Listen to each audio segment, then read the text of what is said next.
Something came from Baltimore. Something came from Baltimore. Welcome to Something Came from Baltimore. I'm your host, Tom Gauker, and in this episode, I don't have to waste too much gas. I only have to travel 20 miles to chat with DC native BJ Simmons. BJ Simmons just released a blender mix of music called We Wear the Mask. It is one of those records that you'll be passing around to your friends for years. We recorded this interview at 5 p.m. on New Year's Eve. It's a good way to get rid of 2020 and start anew. Let's be grateful for 2021. Before we start this interview, let's listen to the song Space.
BJ Simmons, welcome to Something Came from Baltimore.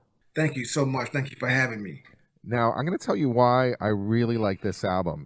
I know what this album is. If you can remember when you were a kid and your older brother was jamming out with something and you knew that it was a little too adult-like for you, like you weren't ready for it, this is this album. I kind of look at it as it's a throwback to maybe like a Mandrell album or even a Hugh Masekela album. Wow. Well, I mean, if you're talking about Hugh Masekela, that means I'm in good company for sure. I mean, I feel like it's definitely a feel-good record. I mean, it comes from a real place. Like, it's kind of gritty, it's funky. You know, it's a lot of different things. So the fact that you kind of referenced me to Hugh Masekela, that's a great honor. I have a question about you in D.C. Are you born and raised there? I was born and raised in D.C. That's right. You have to ask that question, are you born and raised? Because people just come in and rummage around. They're there for a couple years, 4 to 8 years, kind of suck out the essence of the city. There's a difference between like what a D.C. native is versus someone who lives in D.C. Right. Well, because, that's the thing. It's like there's the culture. You can't get past the culture. You can't get past... It's a feeling, it's a vibe that DC natives know that people who just come in and out have no idea. You have senators, you have all these people who serve in Congress and presidents, and they come in, they even stay for a little while and then they head out. Some of them stay. But there's a feeling that you cannot deny that it's still a part, the essence of DC and what it means to be from DC. I want to talk about the album cover. I find it to be one of the best album covers I've seen in a really long time. Can you explain to them what that album cover looks like? The thing is, I'm connecting directly to this year, 2020, We Wear the Mask. So the first thing I was thinking about, man, what kind of mask can I find? And so I found the biggest mask and a mask that represents my lineage. We Wear the Mask is the album cover. When you look at it, it is very striking. I would say a lot of people compliment the album cover. I think, but We Wear the Mask, means a lot of different things, and the music kind of explains what the mask is too, in some way. I don't know if you kind of got that. Oh yeah, well, it seems like it would be more of like a protest album where We Wear the Mask. You're coming from DC, where more than any place in America, that was a hot spot, how we were living our life, how our government was running. And it's also, goes back into that Paul Laurence Dunbar poetry. Was that connected to it also? Absolutely. I mean, the thing is, if you really think about masks, so many different meanings. But, for me, in the Paul Laurence Dunbar poem, I mean, I'll be honest with you. Something happened to me when I saw George Floyd on the ground, and the cop was on his neck. That did something to me, and I just started to really get into a whole nother vibe because I had actually two other albums I was working on, but this one just took precedence. It was something that hit me immediately, and so in terms of the mask, being a African American male, we have to wear different faces and hide our feelings, our true feelings. In fact, many times, based on what's happening in the world and what's happening in our communities.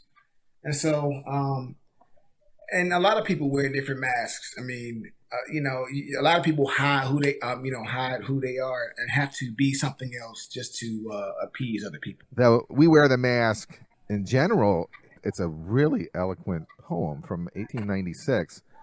And it's basically saying that, through the pain and anguish we're going through, we can't show it on our face. Our mask is our smile, our indifference to the pain that's going on.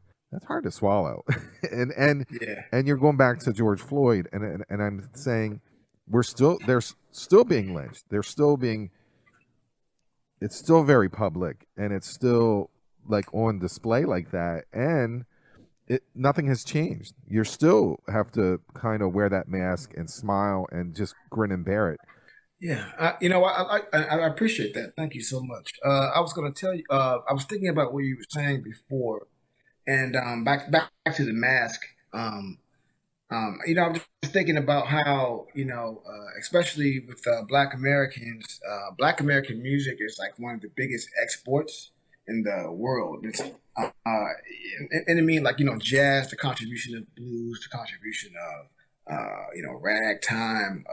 I mean, basically, the blues is the foundation for all American music. Yet, these artists who were producing this beautiful music were still having to wear a mask every time they perform because they had to go through the back and through the kitchen, to go and perform for an all-white audience. So that's wearing a mask, and so it's like it's just so many different feelings, that I have in regards to, and there was no other way I could capture that, than through this music with my other friends and brothers who perform so eloquently on this project. We're gonna play that song, "We Wear the Mask," and in my opinion, it's an important song, and I hope it gets the airplay it deserves here.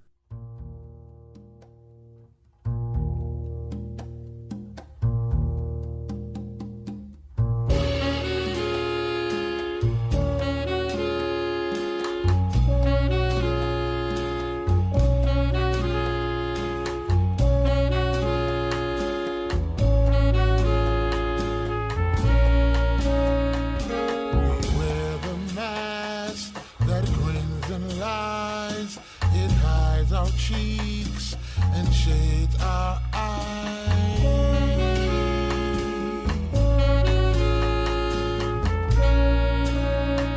This debt we pay to human guile, with torn and bleeding hearts we smile.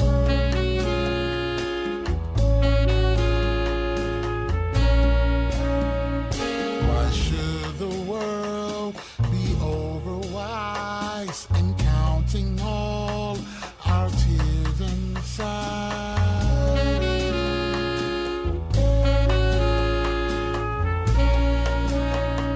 We smile, but oh, great Christ, our cries to thee from tortured souls arise.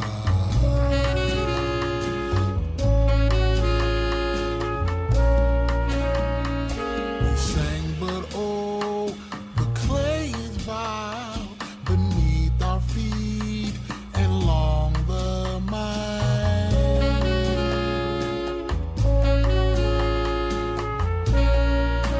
We wear the mask, we wear the mask.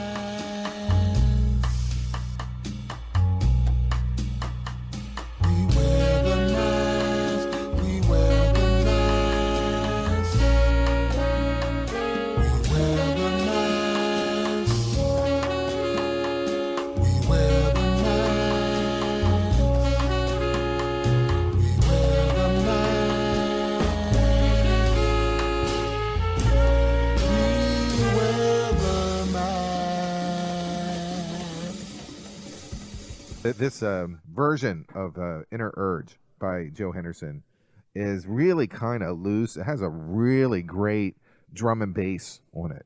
What's your reasoning for playing the Joe Henderson? What's your thought about Joe Henderson? Oh yeah. So I mean, Joe Henderson is honestly one of my favorite tenor players. Just I mean, just his sound, his tone, his approach, his melodic ideas. It's just so like in the pocket, but it's also like I would say in the pocket and cerebral at the same time. It's like groovy. He's like really grooving, when you really listen to his lines and his phrasing. But I really dig Joe Henderson, and that tune Inner Urge it always spoke to me. Like really like listening to it. Just the movements of the chords, how the sections, but just the for our version, the clave feel, it's in a different time signature, so it's almost like it's telling a different story to the original. I mean, the original we can't beat the original. I mean, in my opinion, we'll never play better than the original. Blue Note recording. But it's our story. It's a different story. It's a different take on it. It's like if Inner Urge would go, to the other side of town, where people don't go. So clave is like a different tempo and also a more percussive. Is that what you're saying? Yeah. Well, the clave is the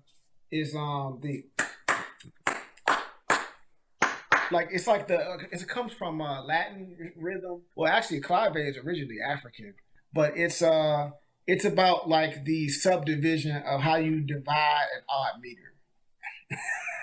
I'm not sure, if you're listening to audience will catch that. If it's musicians, they probably will.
The third song I'd like to talk about is you got a Charles Mingus song on there.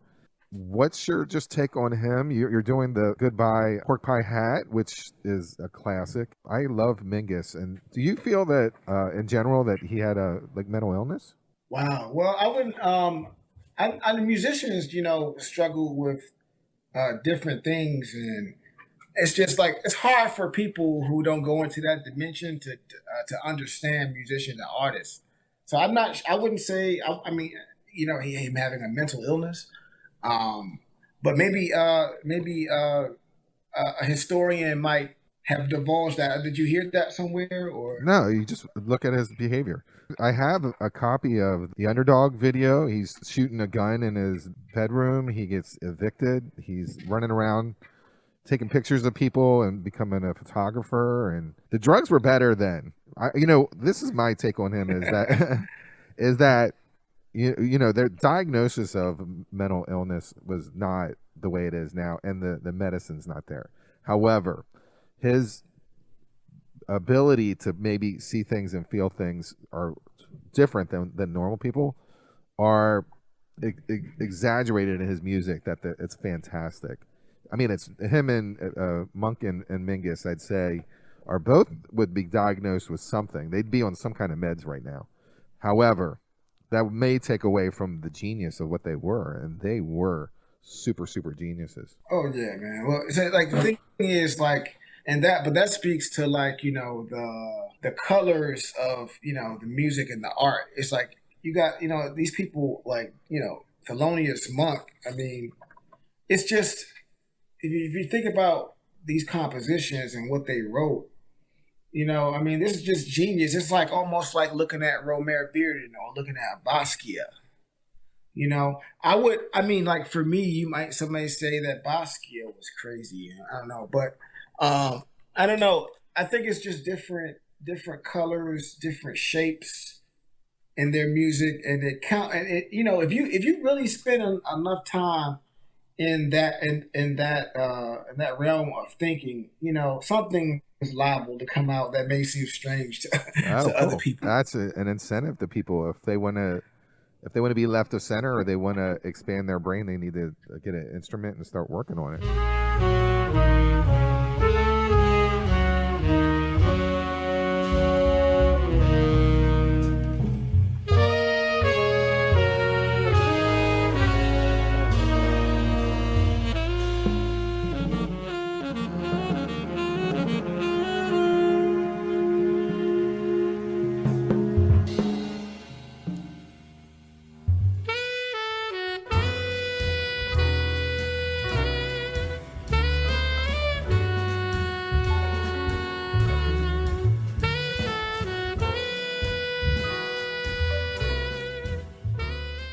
SOS is from your previous album.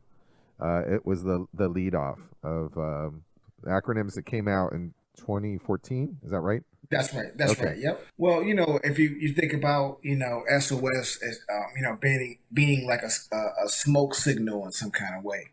It's interesting. In 2014 and 2013, I don't recall there being, you're talking about an Obama era time, a time in the Obama era, so that's when that music was written. So, but it's interesting how the SOS kind of still carried over to, being a distress signal, a call for help.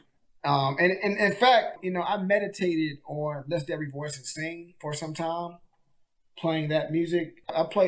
As a composer, I learned how to play piano kind of just a little bit. And but I learned that tune. I just sat down and looked at it, and I don't know, I kind of meditated on that. If you kind of listen to SOS, it's kind of like Lift Every Voice and Sing 2020. I don't want to boost myself like that, but but I kind of, if I were talking about this music and didn't write it, I would probably say that too. And other people have kind of like caught that vibe, that it comes from that vibe because of the time signature that it's in, because of that meter. That 3/4 meter, or 6/8. Sometimes how we kind of like hear it, it's different. But so yeah, that's what SOS means. Almost like a call for help. I'm gonna have to listen to that again. At the new version that you have, the first couple bars to me almost sound like Aaliyah's "Rock the Boat." It has that kind of tempo, and the percussion is it puts you in a funk groove. And I was like, this is Aaliyah. This feels like Aaliyah. Interesting. Interesting. Yeah. Yeah, that's very interesting you say that. I'm very much, even though I love jazz, I'm very much a child of hip hop, the era. I grew up, 1980. So I still have a lot of, the 90s, which is classic hip hop, R&B. But I mean, so many things come out in this music.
What I like about the album is kind of you wrap it up with brighter moments ahead.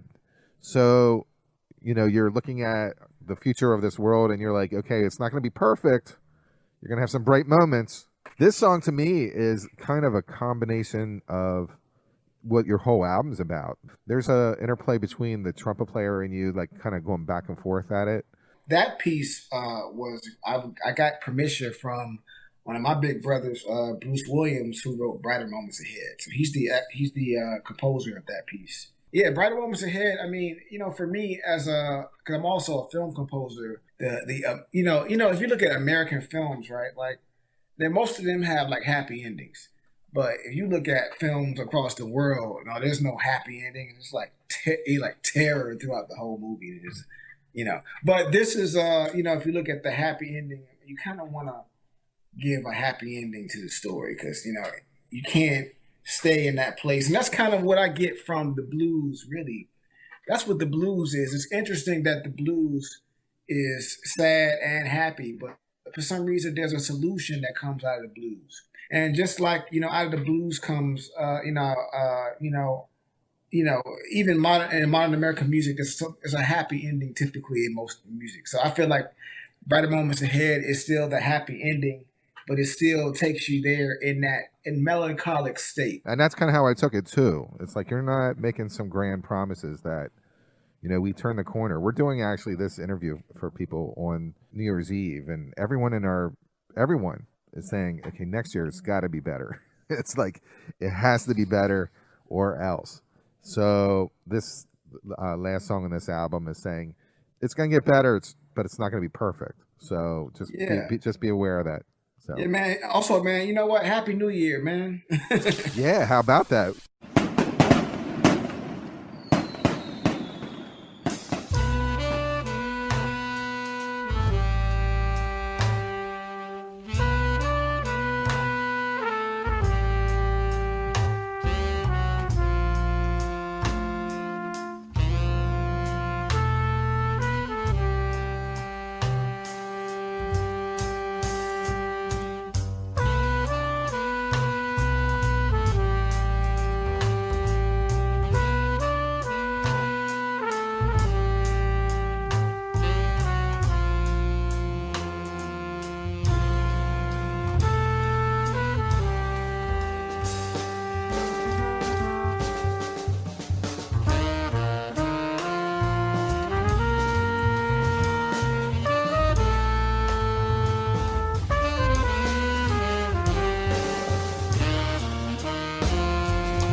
if there's nothing else, man, if there's nothing else, I don't want to say that the ship is going down like that. I don't want to like doom and gloom anybody who's listening, but I'm just saying I'm going to be constantly pushing my true feelings out into the world, and hopefully it helps somebody.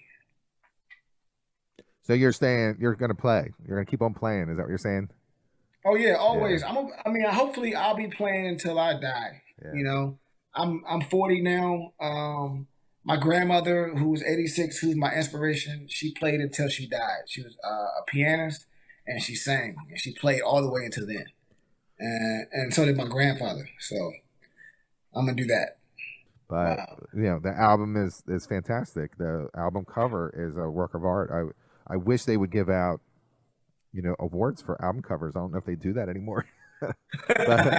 but it's a stamp on what's going on in our world. It has historic significance, and it, you know, we wear the mask. That's it. But yeah, I really appreciate you. Thank you so much. Thank you for listening to the music and bringing me on, because it just makes me feel great to know that somebody's checking out the music. Oh yeah, you know, yeah. Thank you so much. That's what I'm saying. Like, I have a feeling that it's going to turn people on up to like 5-10 years from now. They're going to be picking this up and going, "Oh wow." BJ Simmons. The album is called "We Wear the Mask," and I thank you so much for talking to me today on Something Came from Baltimore. Thank you, Thomas. Thank you for having me.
I hope you enjoyed listening to cuts from the album We Wear the Mask, and we were able to chat with the creator of the album, BJ Simmons. If you like Something Came from Baltimore, please subscribe to the podcast.